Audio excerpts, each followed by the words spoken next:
Hi, my name is Sandy Giff, and I'm with the Giff Group with Keller Williams Realty.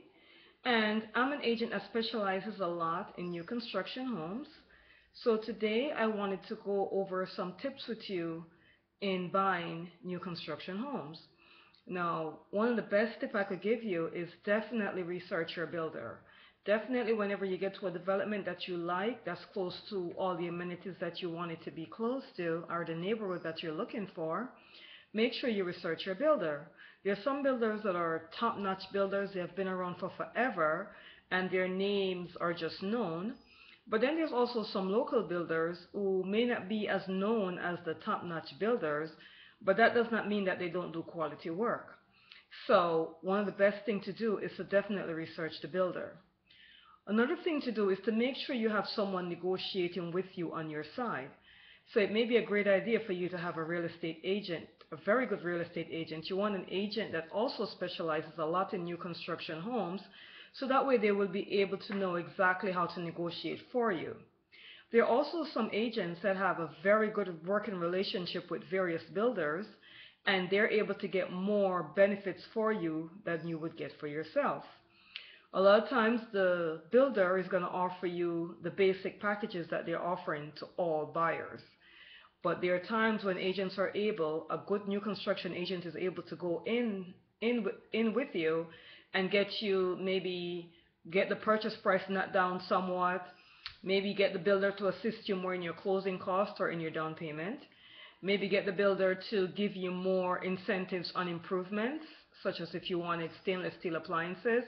The agent may be able to get you a stainless steel appliance package that the builder would not normally have offered to you. Maybe granite counters when they were offering maybe laminate counters. The agent might be able to get you 42-inch cabinets when the builder was offering 30 inches. So you definitely want an agent, and I know you think, well, I could just go talk to the builder myself. Not a good idea. Not a good idea at all. It is always a good idea to get someone to negotiate on your side. Another tip in buying new construction is you don't want to seem too eager if you're dealing directly with the builder. You don't want the builder to think that, oh my goodness, I just have to have this house. You have no idea how much I have to have this house. You don't want to give that up, because then the builder is going to deal with you differently than if they don't know why you're buying. Like if they don't know what your urgency is, if you just say, I'm kind of looking, I'm not sure, this is a nice development, but I'm also looking at other developments, that will help you over, oh my goodness, I just have to be in this development. It's in a great school district. I want my kids in this school. I have to get this house. Don't do stuff like that, because that will come to work against you. Also another tip, you want to also definitely get a home inspection when buying new construction home. And I know it sounds redundant, like it's a new construction home. Why would I need to get a home inspection? Well, the builder is building a lot of homes, and sometimes the builders miss stuff because we're all human. So you definitely want to make sure you get a thorough home inspection done to make sure that everything is done up to standard and everything is good and they didn't miss anything. Another thing in buying new construction home is you definitely want to do a punch list when it comes close to your closing day. So you want to do a walkthrough with the builder. You want to get a list. You want to make sure you write everything down that the builder promises. Make sure it's done. If it's not done, you want to make a note of that. And you definitely want the builder to give you a timeline as to when that would be completed.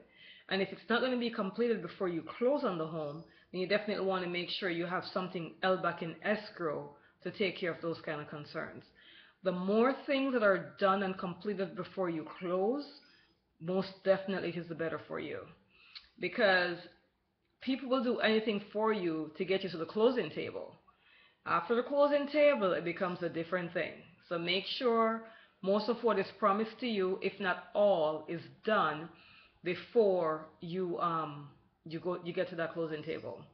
Another tip is you want to discuss taxes, because that's a big scary thing, and people get surprised a lot of times when they buy new construction home. The first year is normally the easy year, because a lot of times you're only taxed on the land for the first year. When the second year come around and the tax assessor assess the property, you don't want any surprises. So in other words, you don't want to buy a home thinking the taxes were going to be $4,000 per year, And then when you actually get the true tax, it's 8,000 per year. That's not a nice thing. So you want to make sure you get as close to the taxes as possible. You could get an estimate from the builder, you get an estimate from your agent, but you also want to call the town or have your agent call the town to make sure, or the city or the village that you're purchasing the property in, to kind of get an idea as to what are other people paying for taxes. And if it's a development where there's already homes built and people are living there and they've been living there over a year, you may want to find the taxes out for those properties, because that will give you an idea of what your taxes may be like. You don't want any surprises there. Also, when you're dealing with the builder or the people working for the builders or even your real estate agent, you want to make sure that everything is spelled out on paper. You don't want someone to say, in other words, you don't want the builder to say, okay, yeah, I'll give you the granite, and it's not written anywhere. And then when the home is completed and there's no granite, and then you said, well, the builder said he was going to give me granite, but nothing is in writing, that's not going to be a good thing. So you want to get every single thing in writing. Everything that the builder promises and everything that anyone promises you in the construction of the home, you definitely want to make sure that goes in writing, because then you will have it to say, here it is, and this is what you said would happen. That's a big thing in buying new construction homes. Another thing is, definitely, if you decide to do it by yourself and you don't want to use an agent, make sure you're good in negotiating, because some builders will give more incentives than others, and the more you push them, the more you might get. Now here's another tip. Sometimes in a development, the builders have what we call inventory homes. What are inventory homes? Inventory homes are homes that someone may have gone on the contract with. They came, they picked their colors, they picked everything. They went on the contract with the home, but for some reason their financing fell through, or they decided not to purchase that home anymore, or whatever the situation is, they can't close on the property. So those homes are already pre-built, and those homes tend to be cheaper than the one that you're going to be building from scratch. So if you're going to brand new development, the first thing you want to ask is there any inventory homes? If there's any inventory homes, you definitely want to go take a look at those, because you might end up getting a better deal on the inventory homes.